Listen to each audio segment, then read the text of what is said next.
Exercice 28. Deux questions sont indépendantes.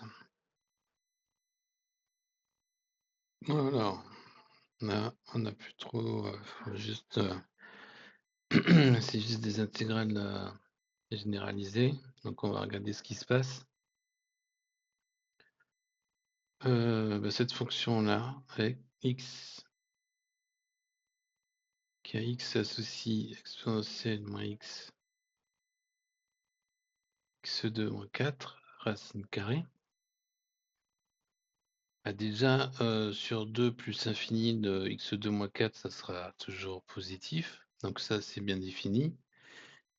Sur l'intervalle 2 ouvert, c'est même différent de 0, donc on peut bien diviser. L'exponentielle est bien définie, donc tout ça, c'est bien défini. Et c'est continu comme composé ou multiplication, fraction de fonctions qui le sont. Donc cette fonction-là, qu'on peut l'appeler f si on veut, par exemple, f est bien définie par l'intervalle 2 ouvert plus infini et elle est bien continue sur certains intervalles.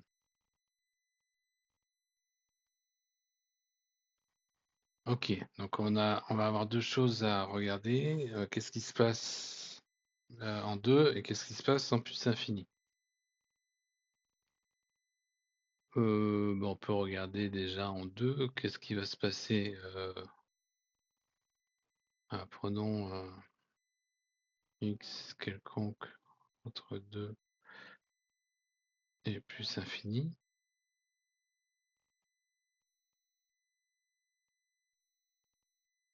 F de x, ça va être quoi? En bas, on va avoir un x moins 2 facteur de x plus 2. Et sur exponentielle moins x. Bon, ça c'est équivalent à quoi? Donc déjà c'est positif. Hein. C'est équivalent à quoi en 2? En haut, on va avoir du exponentiel moins 2. En bas, on va avoir un 2 plus 2, racine carrée de 2 plus 2, ça va nous faire 2. Et on va avoir le x moins 2 à la puissance ennemie. Cette partie-là,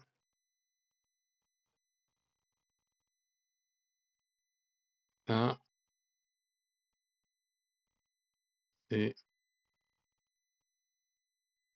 intégrable en 2, donc par exemple sur 2, 3. Car comparaison avec les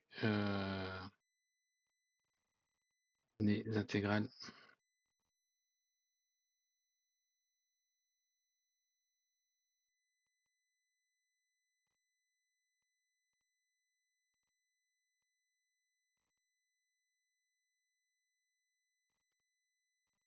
de Riemann.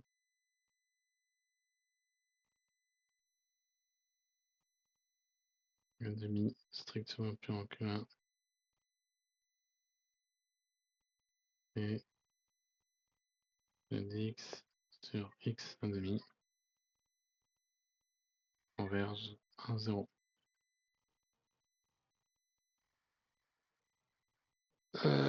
Donc là, on a que ça marche bien en 2. Que toutes ces fonctions sont positives, équivalentes à une fonction qui est bien intégrable par comparaison à une intégrale de Riemann. Donc, point 2, c'est bon. Maintenant, il va falloir regarder en plus infini. Qu'est-ce qu'on a en plus infini? Bon, f de x en plus infini, là, ce qui va peser, c'est le x2. x2 en racine, ça fait x. Donc ça, c'est un équivalent exponentiel moins x. Bon, bah, du coup, il nous suffit de prendre un si je prends un x2 f de x, ça va être équivalent à x exponentielle moins x. Ça tend vers 0.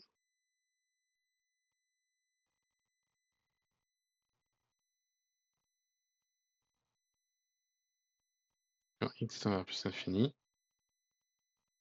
donc f de x, c'est un petit taux de 1 sur x2 en plus l'infini. Et ça, c'est intégrable.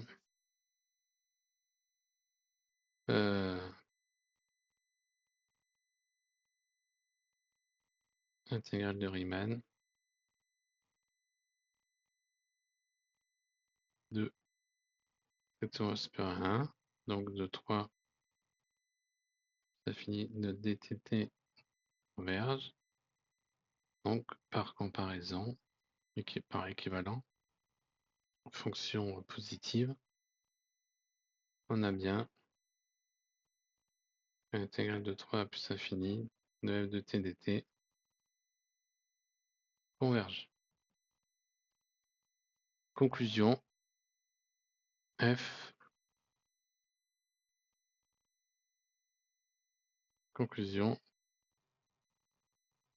est bien intégrale de 2a plus infini.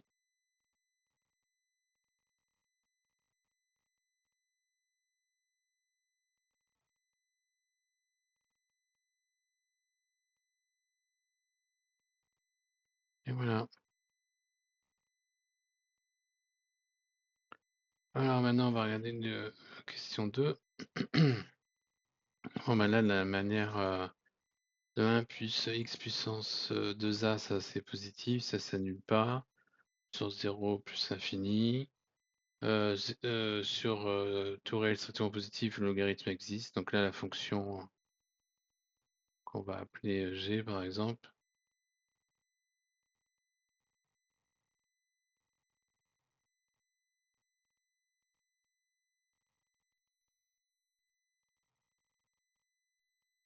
Ça, c'est bien défini.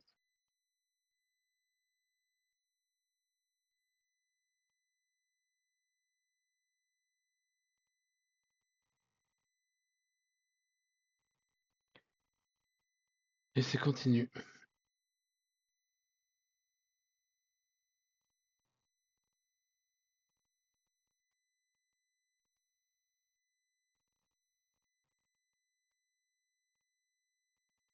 Ok, donc là, pareil, on va regarder qu'est-ce qui se passe en 0 et on va regarder ce qui se passe en plus infini. Bon, ben en 0, ça va pas peser, hein, parce que la limite de tout ça, ça va être 1. Donc ça va être équivalent à du ln de x. Donc si on veut, on va avoir quoi? Ben, c'est qu'on a du ln de x. Donc si je prends un racine carrée de x, g de x, quand x tend vers 0, ça par, donc en haut ça fait 1, là par croissance, par puissance comparée, ça va faire 0. Et donc du coup, on a g de x, un petit taux de 1 sur racine de x. Donc g garde un signe constant, donc si on veut, on peut regarder sur ça. La valeur absolue de g de x, eh ben, elle est intégrable.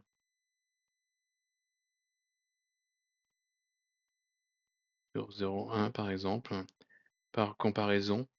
Enfin, par comparaison, oui, par comparaison, parce que c'est un petit taux de 1 sur racine carrée de x.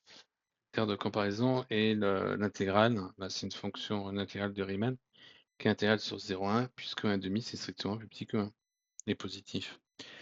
Donc du coup, c'est bien intégrable si l'intégrale de la valeur absolue de g de x existe, mais du coup l'intégrale de g de x existe bien. Donc en 0, on est bon. Il n'y a pas de souci. Maintenant, on va regarder en plus infini. En plus infini, maintenant, on va avoir Qu'est-ce qu'il va avoir? On va avoir du ln de x en haut. Et en bas, on va avoir du x puissance 2a racine carrée. Donc ça va faire du x 2a sur 2, ça fait x1. Ok, donc là, moi ce que j'aimerais trouver, c'est un x puissance alpha, et que ça tende vers 0, et si le alpha pouvait être strictement plus grand que 1, ce serait pas mal. Ok, donc qu'est-ce qu'on pourrait...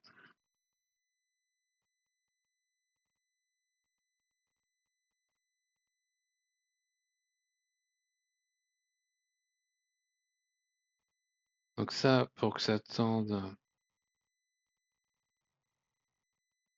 vers 0,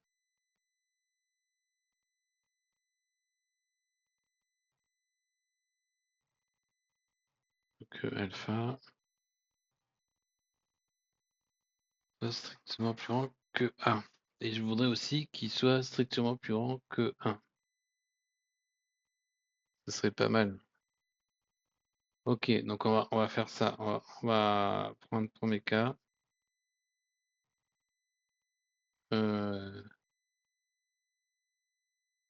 Strictement plus grand que 1. Bon, bah là, dans ce cas, je peux trouver un alpha.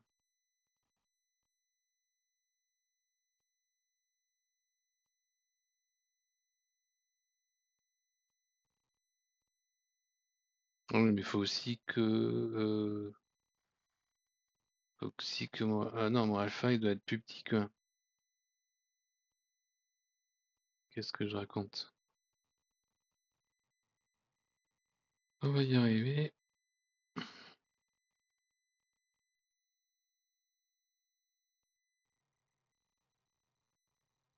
On va le refaire.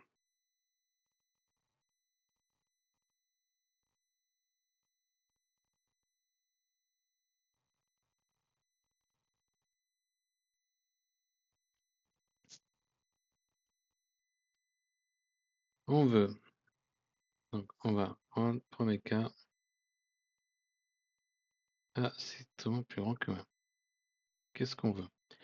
On aimerait bien avoir quelque chose pas strictement plus grand que 1.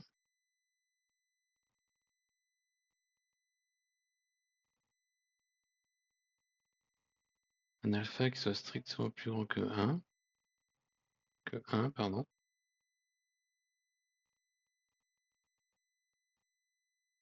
Alors, peut-on trouver? On va voir. Bon, cherchons. Cherchons si on trouve un alpha plus grand que 1 tel que x alpha g de x. Donc ça fait x alpha moins 1 ln de x. Tend vers 0 quand x tend vers plus infini. Il faut que le alpha moins a soit négatif. Alpha strictement plus petit que a. Et on veut qu'il soit aussi plus grand que 1. Voilà, on va y arriver. On peut en trouver. Qu'est-ce qu'on prend? On a un, on a un. Là, on a 1 plus 1 sur 2.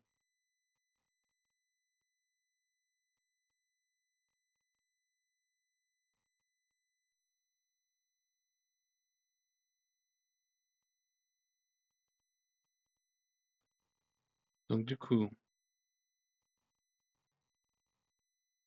prenons alpha égale 1 plus 1 sur 2. On a bien alpha 1 est plus grand que 1. Donc ça, c'est bien plus grand que 1. Et 1 plus petit que 1, et c'est bien plus petit que 1. Donc, x alpha g de x tend vers 0 quand x tend à plus infini. Qui fait que g de x est un petit taux de 1 sur x puissance alpha. Comme alpha est strictement plus grand que 1, comparaison avec les séries de Riemann, avec les intégrales de Riemann, ça veut dire que G et intégrable sur 1 plus infini. J'ai pris 1 juste pour... Non, plus infini, hein. On aurait pu prendre 2 plus infini, par exemple. Donc dans ce cas-là, on est bon. G est bien, avec ce qui se passe en 0, tout va bien. Donc là, G est bien intégrable 0, 0 plus infini. Ok. Alors, on va passer un peu ici.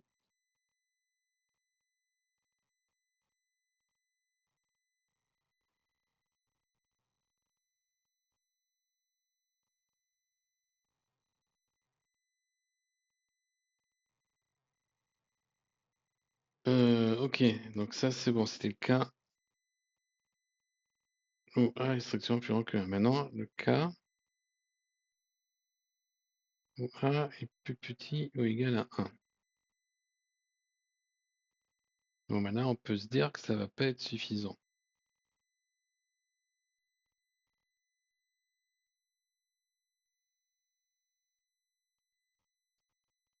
Bon, on va regarder, on va majorer, minorer.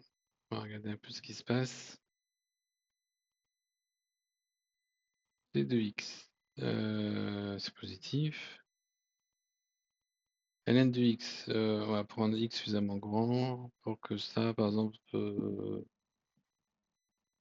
enfin, c'est positif quand x est plus grand que 1 et que si x est plus grand que e, le ln de x est même plus grand que 1. Ok. Euh,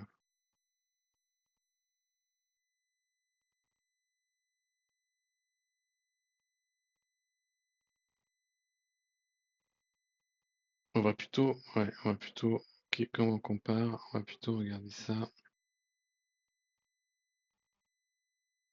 sur cette fonction-là, ça va être plus simple. Donc ln de x sur x puissance 1, c'est plus grand que 1 sur x puissance 1. L'intégrale de 1 à la puissance infinie de x dx xa diverge, car a plus petit ou égal à 1. Comparaison avec les intégrales de Riemann. Donc, l'intégrale de 1 à plus infini de ln de x puissance a dx diverge. D'où, par équivalent, on a G.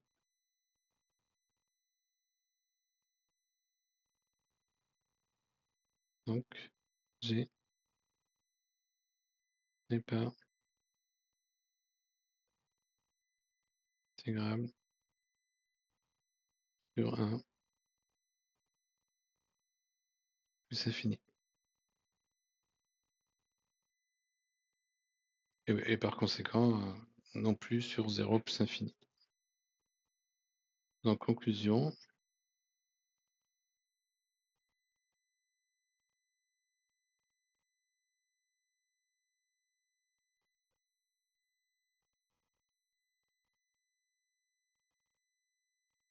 G est intégrable sur 0 plus infini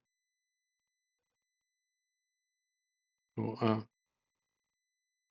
plus grand que 1 et n'est pas intégrable